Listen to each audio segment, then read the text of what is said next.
Olá, pessoal. Mais uma vez, né? Mais outro hormônio, né? Falando um pouquinho sobre o mecanismo de ação e regulação de alguns hormônios.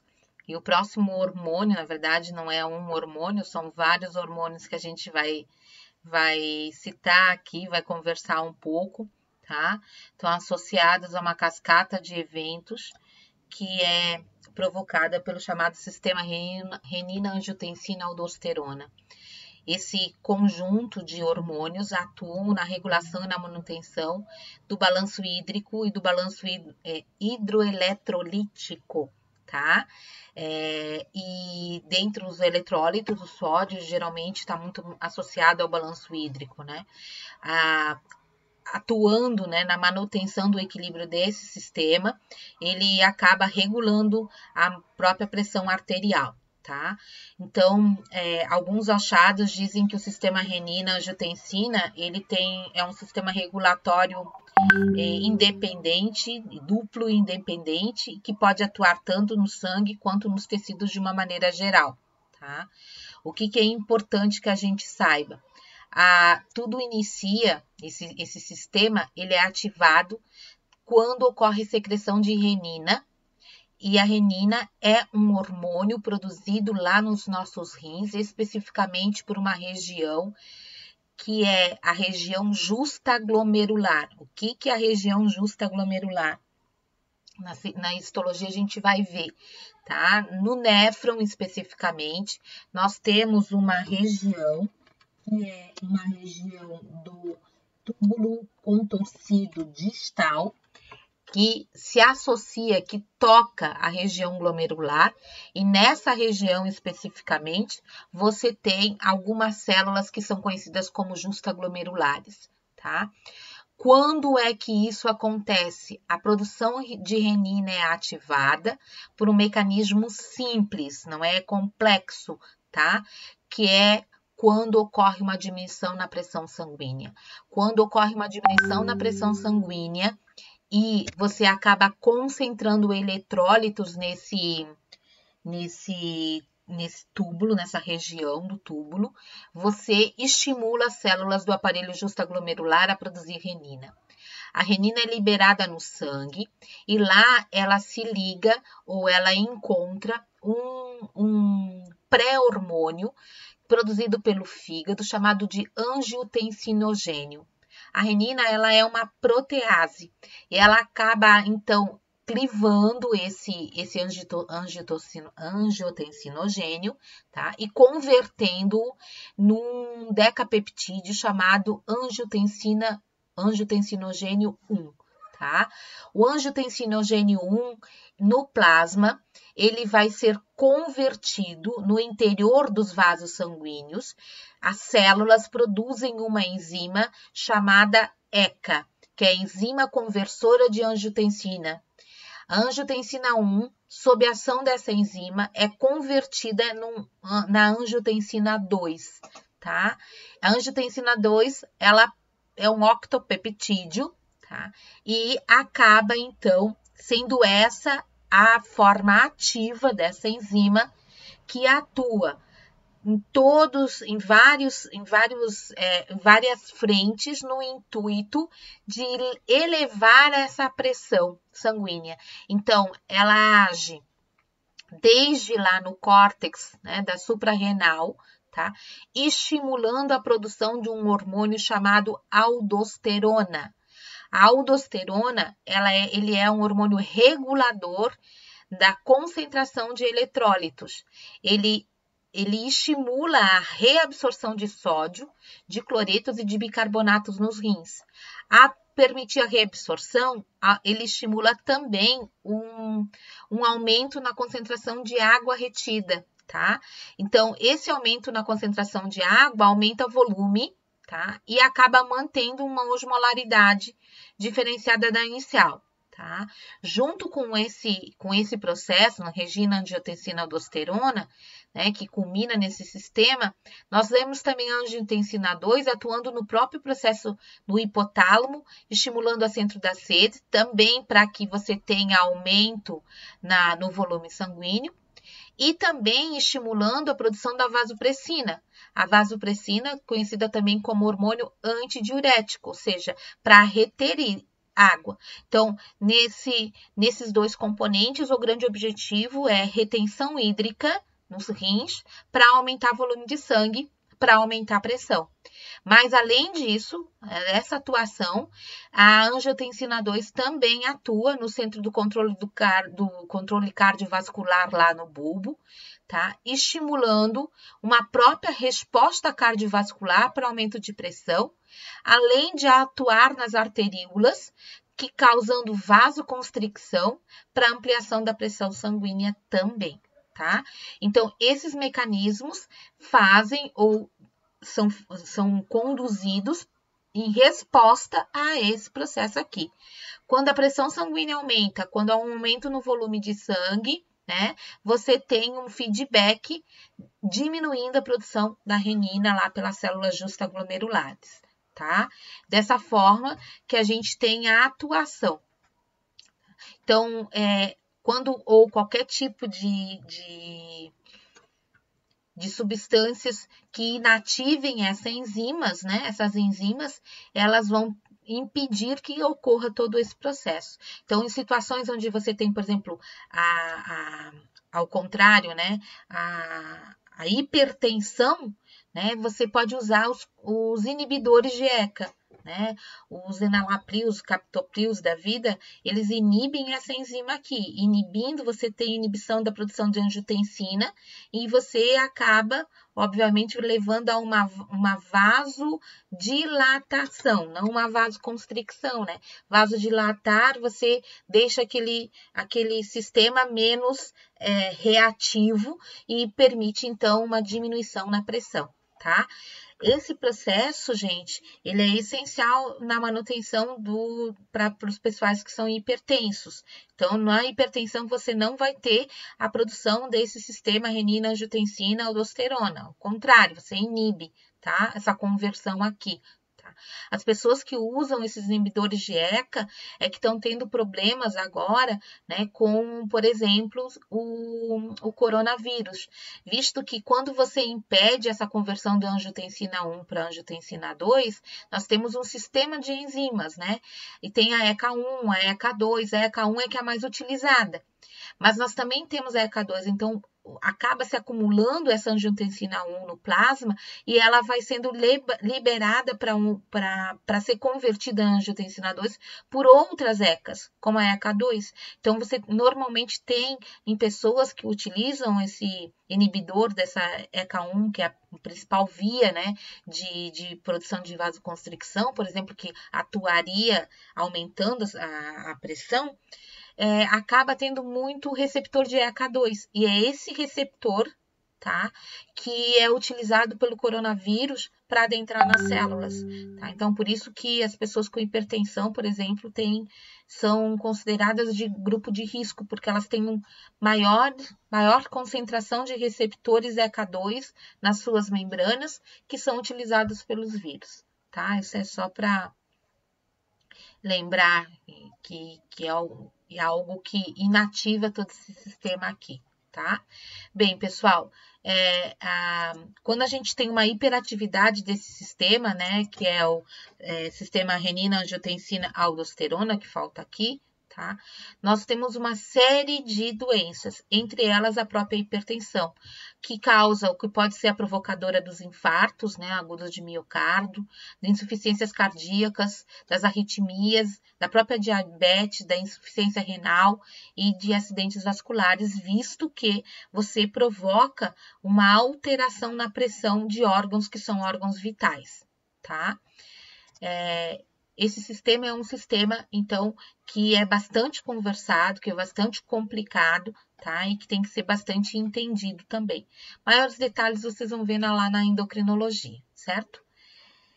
E acredito que é o último conjunto de hormônios que eu gostaria de conversar com vocês. São hormônios reguladores do metabolismo de cálcio, tá? O cálcio é um eletrólito, né, que é muito importante, visto que ele atua numa série de frentes dentro do nosso corpo. ele tá, obviamente, a maioria das vezes quando se fala em cálcio, se pensa na ação dele imóvel dentro do nosso esqueleto, né? E realmente, 99% do cálcio presente no nosso corpo tá sob a forma imobilizada de hidroxiapatita, tá? E tá distribuída, então, nos tecidos ósseos e cartilaginoso, além do dente e algumas outras superfícies endurecidas. Entretanto, o cálcio ele também é atuante na manutenção e na criação de potenciais de ação, na contração de musculatura, que ele é essencial. Exatamente por isso ele atua na mobilidade ou na motilidade. Tá? Ele é atuante também no processo de divisão celular. O cálcio ele também tem atuação no processo apoptótico celular. E ele é um ativador na modulação de algumas enzimas, tá? Além de participar na coagulação. Então, notem o quão importante é ele e por isso que a gente tem um mecanismo hormonal para manter regular a concentração desses íons dentro do nosso corpo, tá? De maneira geral, a concentração de sódio dentro do soro, ele fica mantida entre 2,2 e 2,6 milimolar por litro, tá? E aí, como a gente vê, ele existe na circulação sobre 3 formas. Sobre a forma associada ao bicarbonato e ao fosfato, tá? Em torno de 10%. Ligados a proteínas, né? E nesse caso ele está biologicamente não ativo, em torno de 40%. E a maioria dele está livre, que é o cálcio biologicamente ativo que pode ser utilizado no músculo, nos ossos e assim por diante, tá? Quando a gente faz um exame para fazer dosagem de cálcio, né, a gente pode observar a dosagem do cálcio total, que seria todo esse cálcio ionizado, mais o cálcio ligados a proteínas, mais esse cálcio complexado, tá? Ou pode fazer simplesmente a dosagem do cálcio ionizado, tá? Que nesse caso é entre 1,1 a 1,3 milimolar por litro, certo? Então, dependendo do local, é importante que a gente entenda, tá? Que tem variação, obviamente, na concentração, dependendo do tipo de cálcio que eu estou observando, tá? Em relação ao metabolismo de cálcio, quem regula, tá? Ele é regulado basicamente em 3 áreas dentro do nosso corpo. Primeiramente, no próprio intestino, né? Nós podemos regular a concentração ou quanto de cálcio que é absorvido lá nos nossos intestinos, tá? Que vem da nossa dieta. O quanto de cálcio é eliminado junto à urina. E quanto ele é captado ou liberado pelo osso, porque a grande maioria do cálcio que é captado lá no intestino é levado para os nossos ossos, né? E ele vai ficar imobilizado nessa região óssea. Pouquíssimo fica livre para as outras atuações. Então, se a gente necessitar de aporte de cálcio em outras frentes, obrigatoriamente, ou eu preciso pegar da dieta, ou impedir que ele seja excretado, ou retirar dos nossos ossos. E é exatamente aqui que entra o processo que a gente chama de remodelação óssea. O processo de remodelação óssea, ele é contínuo, tá continuamente e diariamente acontecendo. E ele depende da atuação de 2 tipos de células, que nós vamos falar também amanhã na nossa aula de histologia, que são os osteoblastos e os osteoclastos. Os osteoblastos são células desse tecido conjuntivo, ele é um tecido conjuntivo, o osso, que é responsável pela produção da matriz óssea. E a matriz óssea tem como principal componente, um dos principais componentes, o cálcio. A hidroxiapatita. Ele está imobilizado com fosfato e forma tal da hidroxiapatita. Então, os osteoblastos, eles retiram o cálcio do sangue e imobilizam ele na matriz, tá? Já os osteoclastos, eles têm uma ação contrária, que eles fazem o quê? Eles fazem um processo de reabsorção, ou seja, ele retira o cálcio da matriz e libera no sangue. Então, você está acontecendo isso o tempo inteiro, tá? Os osteoblastos botam, os osteoclastos retiram. Os osteoblastos botam, os osteoclastos retiram. O tempo inteiro sob o estímulo hormonal, tá, gente? São os principais hormônios associados à regulação de cálcio. Um produzido pelas glândulas paratireoides, que é o PTH, o paratormônio, e outros produzidos pelas células C ou células parafoliculares da tireoide, que são as células que a gente chama de calcitonina. Ambos são regulados, como a gente já falou na aula anterior, de forma simples, simplesmente pela quantidade de cálcio atuante. Então, toda vez que o cálcio está alto, ou seja, quando eu tive uma maior absorção de cálcio via intestinal, tá? O cálcio autoestimula a liberação da calcitonina e a calcitonina, então, vai aumentar a deposição de cálcio nos ossos, como? Ativando, literalmente, ativando os osteoblastos. Então, ativando os osteoblastos, você tem essa deposição de cálcio, tá? Ao mesmo tempo, a calcitonina também estimula a liberação, a excreção de cálcio, o excesso de cálcio para ser excretado, inibindo a sua reabsorção. E a presença da calcitonina e o excesso de cálcio, na verdade, o excesso de cálcio inibe os paratormônios. Então, o paratormônio inibido, ou a ausência de paratormônio, inibe também a própria absorção de cálcio lá no intestino, tá? Além disso, o cálcio, ele acaba sendo associado também ao calcitriol. O calcitriol é a vitamina D, né? A vitamina D é um outro estimulante na deposição de cálcio, tá? Então, parte desse cálcio, ele é ativador, né, desse processo que vai culminar, né, na deposição de cálcio no interior dos nossos ossos, tá? Já quando nós temos, então, aos poucos vai sendo utilizado o cálcio ou vai sendo liberado via excreção, vai diminuindo a concentração. Quando diminui a concentração, para de produzir a calcitonina e começa a produção, então, para a calcitonina e começa a produção do paratormônio. O paratormônio, por sua vez, né, é um estimulante do processo de remodelação óssea, ou seja, ele inativa os osteoblastos e acaba, então, por si só, ativando os osteoclastos, fazendo com que o cálcio seja depositado no plasma. Além disso, o paratormônio atua nos rins, produzindo calcitriol. O calcitriol, ele vai lá no nosso estimula, entre outras coisas, a reabsorção de cálcio pelo nosso rim e impede a excreção, tá? Que também vai ser jogado no plasma. E ele também atua, o calcitriol atua de forma a estimular a absorção lá no intestino de cálcio. Então, tudo isso culmina na elevação de cálcio no plasma sanguíneo, tá? Então, aqui está mostrando para vocês os dois tipos de hormônios e algumas questões associadas à sua bioquímica, tá?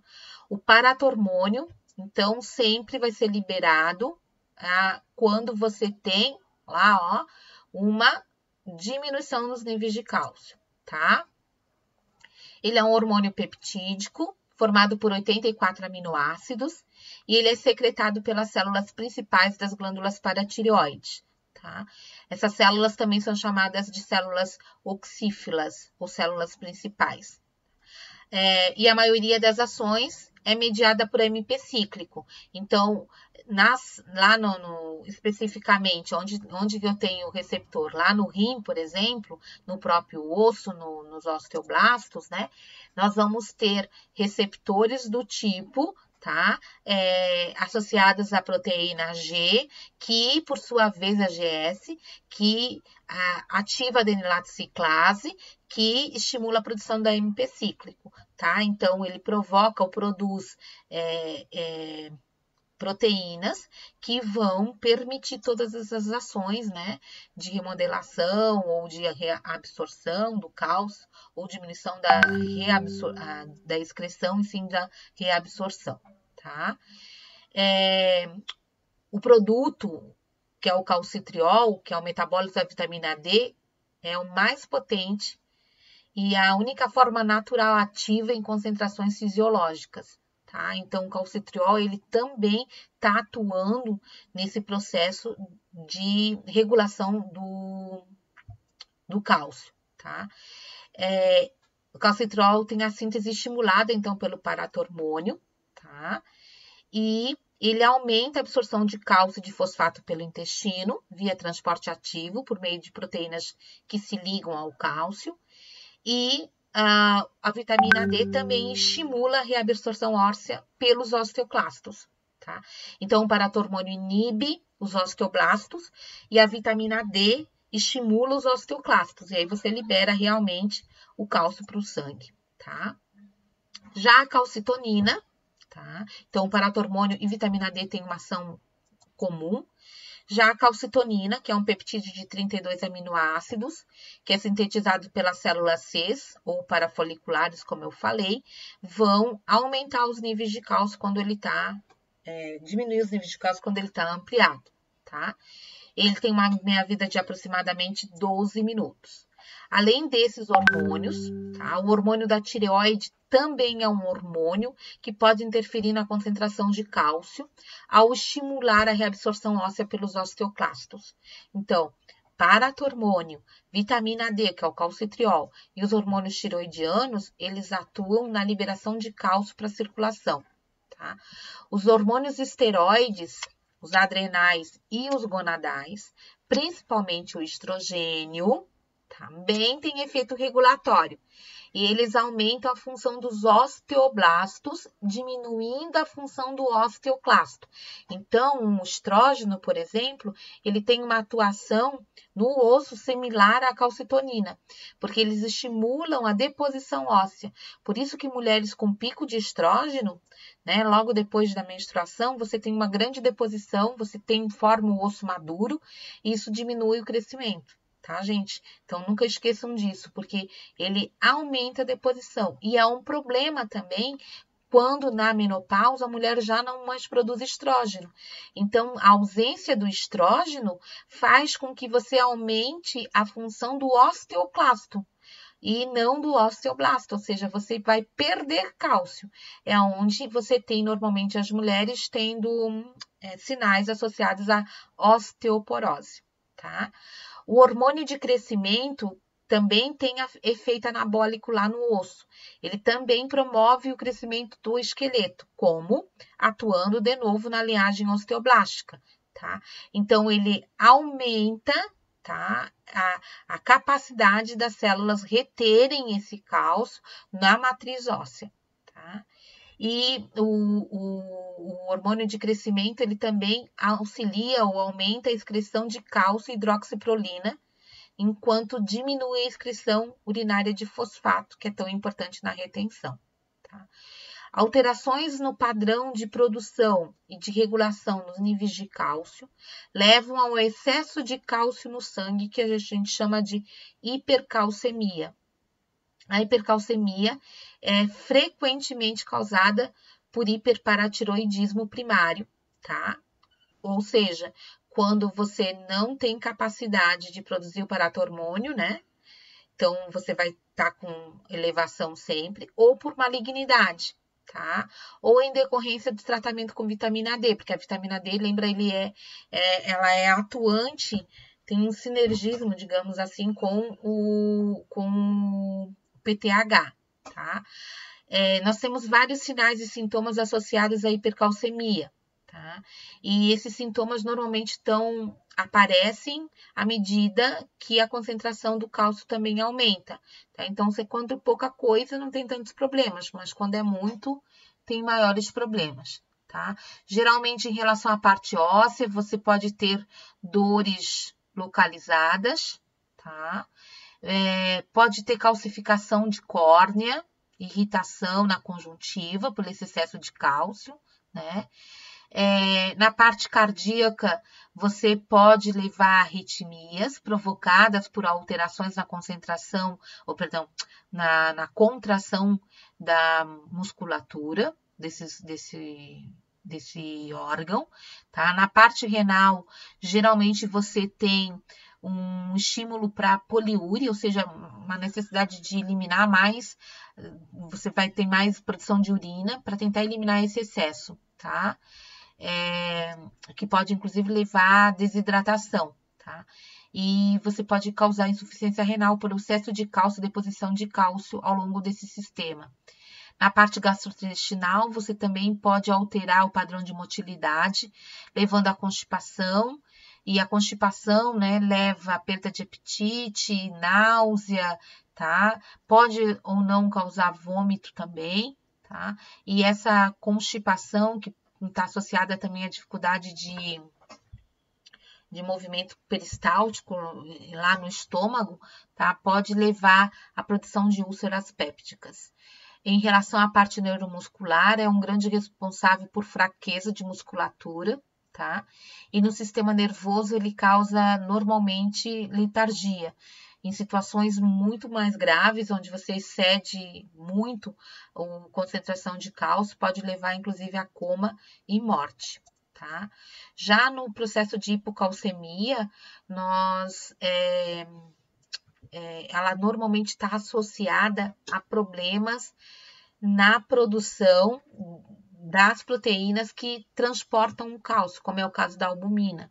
Isso é muito comum em pessoas que têm problemas de fígado, porque a albumina é produzida pelo fígado. Então, você acaba diminuindo a concentração do cálcio sérico total, tá? Aqui você tem sinais clínicos como irritabilidade, tá? Isso vai se tornando mais grave de acordo com a quantidade de cálcio que está faltando. E dentre esses sinais estão um sinal que eles chamam de Chivostec, que nada mais é do que tremor nessa região ao redor da boca, nos músculos periorais, tá? E o sinal de Trousseau, que é uma contração de mão, tá? Muito forte, que leva a uma redução de fluxo sanguíneo nos braços, geralmente ocasionado pela insuflação de um aparelho de pressão. Esse sinal de Trousseau, ele pode acontecer quando as pessoas estão medindo a pressão.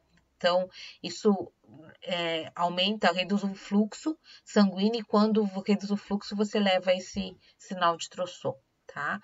Outra questão é a própria incapacidade de fazer contração de musculatura. Então, com isso, causa formigamento, pode causar cãibra, pode causar tetania, né, epilepsia, então, alterações no perfil de motilidade, tá?